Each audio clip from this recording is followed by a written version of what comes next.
Hello दोस्तों, कैसे आप सब दोस्तों। उम्मीद है आप लोग सभी सही होंगे, सेफ होंगे। दोस्तों आज की जो न्यूज है मैं आपको बता दूं कि वो क्या है। अभी जो केस लगा हुआ था बिन मायामल के नाम से, पिटिशनर थे, उन्होंने union of India and others respondents ये अलग थे और ये पिटिशनर बिन माया अलग थे।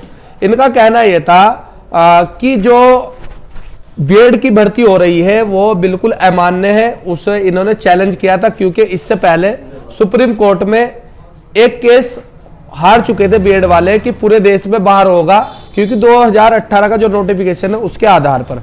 अब बात कर लेते हैं इसमें क्या है क्या नहीं। 6 दिसंबर में भी एक जजमेंट आया था, उसके बारे में भी कुछ चीज दी गई थी। अब जजमेंट क्या है वो सुन लीजिए क्या है। In this writ petition has challenged the notification dated 28/6/2018 issued by the National Council for Teacher Education. Petition has also sought on mandates directing the respondent number 3 and 4 to restrain BEd qualification holder from participating in the ongoing selection process for appointment of the assistant teacher in government primary school। यानी कि point ये रखा गया है कि जो 28/6/2018 का notification था उसको चैलेंज किया गया था। और इसमें जज साहब का कहना है कि जैसे शर्मा नाम के 6 तारीख को एक जजमेंट आया था, उसमें क्या था देखिए। Impact notification is on record annexure 3 to read petitioner has questioned validity of clause 2 said notification which read as under who has acquired the qualification of bachelor of education from any institute required the institute shall be considered as appointment as a teacher in classes 1st to 5th provide the person so appointment as teacher shall mandatory undergo a 6-month bridge course in elementary education required by the institute within 2 years of such as appointment as primary teacher. मतलब primary teacher बनने के लिए 6 महीने का bridge course होना जरूरी है, किसके अंडर, जो सरकारी नौकरी करते हो, ये भी इसमें कहा गया है। लेकिन ये सब चीजें रखी गई थी सब चीजें, लेकिन उस चीज को दरकिनार करते हुए जिस साहब ने देखे क्या बोला है आगे देखिए। Mister K N. Joshi learned deputy advocate general appearing for the state refer to judgement of humble apex court granted in the case of the Darvesh Sharma union versus union of India and reported 2023 SSC online SC 985। ये 6 तारीख में आया था, उसके बारे में बता रहा है।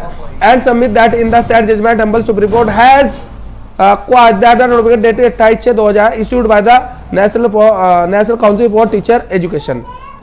इसका मतलब ये है कि 28/6/2018 में जो भी आया था उसको पहले क्या कर दिया गया, सुप्रीम कोर्ट द्वारा पहले उसको निरस्त कर दिया गया है। और इससे पहले आदेश में बता चुके हैं दरवेश शर्मा का जो केस लगा था उसके बारे में बता दिया। Since the issue has been decided humble supreme court इन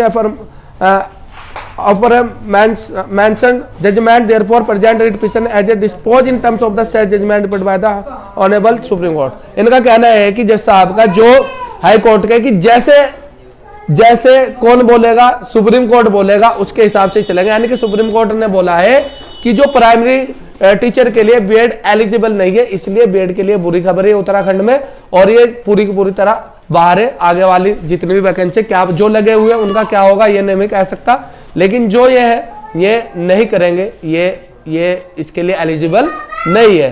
तो दोस्तों वीडियो के साथ बने रहे। और ये जो वीडियो थी बीएड जो है आगे इसमें नहीं जाएगा, सीधा सीधा लिखा हुआ है, बात खत्म यहीं पे। लेकिन एनएसडीएलएड का मुद्दा आपको पता है, गजेटेड के इशू चल रहा है, उसके लिए हम वीडियो अलग से बनाएंगे। धन्यवाद।